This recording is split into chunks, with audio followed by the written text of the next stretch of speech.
Ice is a symbolic short poem by Robert Frost. Here's how the poet speculates the end of the earth due to uncontrolled and wild human emotions like desire and hatred. One of the most celebrated poets in America, Robert Frost was born on March 26, 1874. He was an author of dark meditations on universal themes. His work was infused with layers of ambiguity and irony.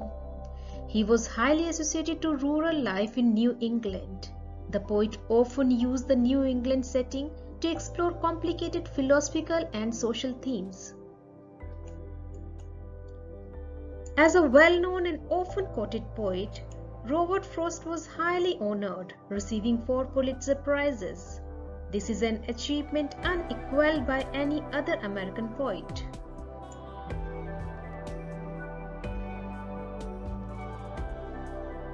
Frost's work was highly well known among so many people, and it remains so. Among his popular shorter poems are Mending Wall, Directive, Stopping by Woods on a Snowy Evening, The Road Not Taken, Nothing Gold Can Stay, Fire and Ice, Birches, After Apple Picking. Fire and Ice is one of Robert Frost's most popular poems. It was published in December 1920 in Harper's Magazine, and in 1923 in his Pulitzer Prize-winning book New Hampshire. It is one of Frost's best-known and most anthologized poems.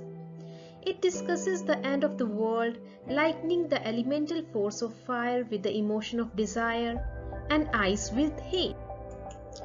The inspiration for the poem is Dante's Inferno, which is a poetic and literary journey into hell written in the 14th century. Let's read the poem together. Fire and Ice. Some say the world will end in fire, some say in ice. From what I have tasted of desire, I hold with those who favor fire. But if it had to perish twice, I think I know enough of hate to say that for destruction ice is also great and would suffice. Despite its light and conversational tone, Fire and Ice is a bleak poem that highlights human beings' talent for self-destruction. The poem is a work of eschatology, writing about the end of the world. The poet meditates, is the earth about to die? Fire and Ice is a highly symbolic poem. It expresses the profound idea that the world would end in either of 2 ways, either by ice or by fire. One is of the opinion that someday the Earth's core will get so heated up that it would lead to fire destroying the Earth's surface. Others say that if the temperature goes down to an extent that makes life on Earth impossible, it would have the same catastrophic effect. The poet then compares fire and ice with the destructive feature of human emotions, desire, and hatred. The poet is originally of the opinion that he has been very closely associated with the fiery desires and considers it capable of bringing human beings on the verge of destruction. Thus, he considers fire as more competent for destruction. Though the speaker feels fire is the likely way for humanity to destroy itself and the world, the speaker also feels that human beings' capacity for destruction is so great that it could bring about this destruction more than once. Here the speaker presents ice as another method for ending it all, aligning it with hatred.